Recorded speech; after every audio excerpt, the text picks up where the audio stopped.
Fala pessoal, vamos para mais um Pitacos do Dilinski. Se não me engano, esse é o quarto vídeo da série. Aqui é um quadro que vai ao ar todos os sábados, que simplesmente eu dou a minha opinião sobre algum assunto específico. Tá? Sempre relembrando que isso aqui não é uma indicação de investimento, nada disso. Simplesmente eu gosto de trazer uma visão um pouco diferente, que normalmente é falando no mercado sobre algum assunto específico, mas para atiçar sua curiosidade e talvez refletir sobre o assunto de uma forma um pouco diferente. Então, se você gosta de vídeos com conteúdo um pouco mais técnico, trazendo dados para análise, vê os vídeos que a gente solta durante a semana, onde a gente compara fundos imobiliários, versus ações, pagamento de dividendos e também a gente fala sobre investimentos alternativos.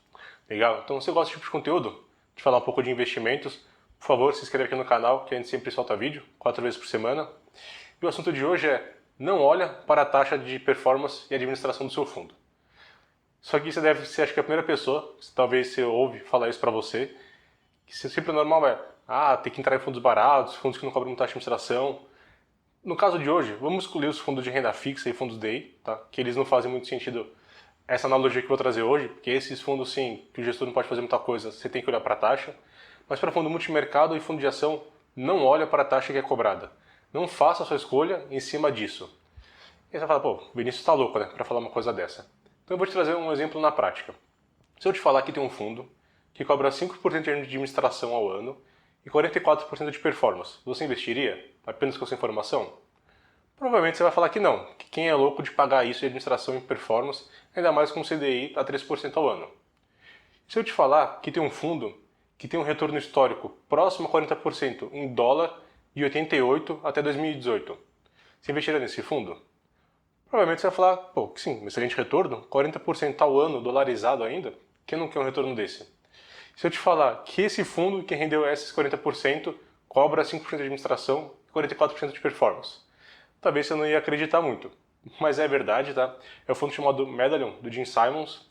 Sim, é um fundo, claro, que não está disponível para ver de pessoa física, é exceção, mas o que isso nos mostra é que você está preocupado muito mais com o que rende o dinheiro no seu bolso do que propriamente quando o gestor está ganhando. Porque você vai me falar, pô, Vinícius, eu não vou investir no Medallion porque o gestor está ganhando muito dinheiro em cima de mim, mesmo eu ganhando 40% ao ano. Isso é um pouco mesquinho, você falar isso. Então o que importa, no final do dia, é quanto você está ganhando no seu bolso como investidor. Então não importa muito se o seu gestor te trazer um retorno com 1% ao ano cobrado por ele, ou 2, ou 3, só que o líquido disso tudo para você é satisfatório, é isso que faz sentido no final.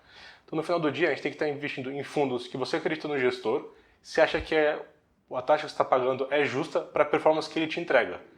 Igual um ponto que a gente falou, tem uns fundos que é muito questionado na indústria, que são os fundos long biased, que são fundos basicamente que investem em ações, mas muitos deles cobram performance em cima do CDI. E muita pessoa fala, pô, o CDI nesse patamar que está hoje, muito baixo, qualquer 10% que a bolsa render, esse fundo vai ganhar muito dinheiro. Mas o importante é você pensar na sua carteira de ações, você vai poder investir tanto em fundos em long onlys, quanto em fundos long biased ou até total returns. Aí você vai olhar e ver se faz sentido para você investir nesse fundo ou não. Você sabe qual é o retorno histórico, a expectativa de retorno dos fundos long biased, mesmo eles cobrando às vezes performance acima do CDI, tem fundos que estão ganhando do Ibovespa. Então se você está preocupado se a performance paga é acima do Ibovespa ou acima do CDI, sendo que você está ganhando o que você espera, ou está batendo o benchmark da classe de ativo específico, então o mais importante que você tem que olhar é realmente isso, quanto está indo para o seu bolso líquido. Então a gente pega fundos que tem retorno de 20% ao ano, com taxa de administração de 2%, e tem clientes que falam, não, 2% ao ano é muito caro. Mas toda a rentabilidade que a gente fala, que tem nos fundos, etc., são líquidas de toda a taxa de administração e performance. Mas aquilo é líquido no seu bolso. Claro que você precisa tirar o imposto, que aí é outra parte, depende do tempo que você está no fundo, etc. Então o mais importante que você tem que ver é se o retorno do fundo está ajustado ao risco dele. E todo retorno de fundo é líquido de todas as taxas. Então você não precisa se preocupar se o gestor cobra 1, 2, 3%. Se para você, no final do dia, você está ganhando aquilo que você quer. Então é mais uma forma de você pensar um pouco, que talvez não faça tanto sentido você ficar sendo mesquinho de um fundo de 1%, 1,5% de administração, se realmente o que importa no final é quando você está ganhando no seu bolso. E você tem que pensar que às vezes o barato sai caro, então o gestor que é bom, aquele cara que é bom, entrega resultado, ele sabe que é bom. Então provavelmente ele vai cobrar mais daquele cara que está começando e ainda não é tão bom.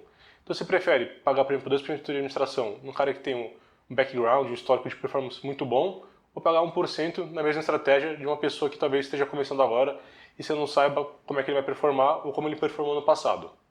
Legal? Então são alguns pontos para você refletir, que acho que faz um pouco sentido trazer essa visão um pouco fora da caixa, porque muitas pessoas falam que você tem que ficar olhando sempre taxa de fundo, etc. E às vezes você pode perder uma oportunidade muito boa de investir, simplesmente porque você está olhando só taxas e não retornos para o seu bolso. Legal? Então espero que tenha atiçado aí uma curiosidade na sua cabeça, pensando dessa forma um pouco diferente. Legal? Então sempre lembrando, nada disso aqui é indicação e simplesmente a minha opinião dos meus pitacos que eu faço de vez em quando. Beleza? Então valeu aí e até a próxima.